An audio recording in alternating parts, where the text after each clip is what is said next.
Salut à toutes et à tous, je suis ravi de vous retrouver pour ce journal des IS et chaque soir votre rendez-vous avec toute l'actualité du tournoi strasbourgeois, les résultats, les images, les interviews, les réactions, tout ce qu'il faut savoir sur ce grand rendez-vous du tennis en Alsace. Et pour le début de ce tournoi, aujourd'hui, lundi, 16e de finale, premier tour de ce tournoi, l'image du jour, c'est bien sûr le grand sourire d'une Française, Pauline Parmentier. Elle a réussi la performance, l'exploit de sortir à la tête de série numéro 1 du tournoi, l'Allemande Sabine Lisicki, demi-finaliste à Wimbledon l'an dernier, 13e joueuse mondiale.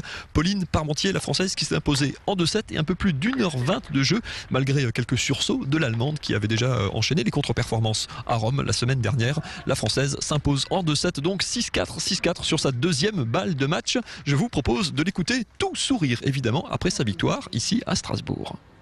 Je suis vraiment heureuse d'avoir gagné ce match. C'est vrai que quand j'ai vu le tirage au sort, j'étais forcément un petit peu déçue parce que c'est des filles qui sont difficiles à battre et moi j'étais un petit peu en manque de confiance. Mais ça fait quelques temps que je travaille bien et que voilà, je suis contente d'être récompensée aujourd'hui et d'avoir gagné ce match. Et la place pour une petite fête ce soir quand même? Ah non, on reste concentré, c'est juste un match. Même si j'ai fait un super match et que j'ai battu une fille qui est très bien classée, mon objectif c'est pas de gagner juste un match ici à Strasbourg, donc je reste concentré sur mon tournoi et sur la suite. Et c'était donc la journée des Françaises aujourd'hui ici au Wacken, car une deuxième Française s'est qualifiée un peu plus tôt dans la journée pour les huitièmes de finale du tournoi strasbourgeois. Il s'agit de Stéphanie Foretz. D'ailleurs, les deux jeunes filles s'affronteront. Stéphanie Foretz retrouvera sa grande copine et partenaire de club Pauline Parmentier. Stéphanie Foretz, une habituée du tournoi strasbourgeois qui a éliminé une joueuse anglaise, Elena Baltacha, en 2-7. Elle aussi, 6-4, 6-0. Stéphanie Foretz, c'est une habituée vraiment de la terre battue strasbourgeoise. C'est sa 10e participation, tantôt en passant par le tournoi des qualifications dont elle était sortie l'an dernier, tantôt en rentrant directement dans le tableau final comme cette année après des bonnes performances cet hiver qui l'ont mené jusqu'aux alentours de la 77e place mondiale. Stéphanie Foretz, évidemment, elle aussi très contente, ravie de sa performance sur la terre battue alsacienne. J'ai pas eu de grands résultats sur terre battue et je suis vraiment contente, satisfaite de mon match aujourd'hui. On s'était joué en début d'année à Melbourne et c'est vrai que j'avais eu le dessus en 2-7 très serré, donc je savais que ça allait être serré aujourd'hui. Et je pense que j'ai fait un match du début à la fin vraiment bien, donc je suis vraiment contente de moi.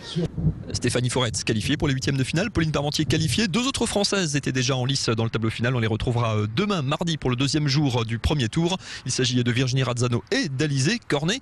Les internationaux de Strasbourg qui portent, malgré ces 4 Françaises, plutôt très bien leur nom. 19 nationalités étaient représentées au départ de ce premier tour. 19 nationalités plus 2, puisque 4 nouvelles joueuses se sont qualifiées à l'issue des finales de qualification. Les qualifications, c'est ce tournoi en amont, parallèle, qui se déroule le samedi et le dimanche et qui donne droit à 4 billets pour intégrer le tableau final avec les têtes de série et les meilleures joueuses. Parmi ces joueuses, une habituée de la terre battue strasbourgeoise, la Croate Mirjana Lukic, qui était déjà sortie des qualifications l'an dernier.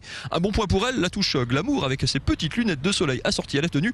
Moins glamour, l'énorme strap sur sa cuisse droite, également qualifiée avec Mirjana Lukic, l'américaine Lauren Davis, la russe Alexandra Panova et la lettonne Anastasia Sevastova. On les retrouvera donc toutes les 4 demain dans la deuxième partie du tableau et donc pour le deuxième jour de ce premier tour sur la terre battue alsacienne avec donc les deux autres Françaises, Alizé Cornet et Virginie Razzano, en espérant qu'elles auront autant de réussite que les Françaises d'aujourd'hui. Entrée en lice également de la grande favorite du tournoi tête de série numéro 2, mais grande favorite désormais après l'élimination de l'Allemande Lisicki, l'Italienne Francesca Schiavone, ancienne vainqueur de Roland Garros notamment. Les résultats, les images, les interviews, c'est donc demain soir 19h05 sur Alsace 20. Je vous laisse avec la météo et vous retrouvez derrière Lionel Augier.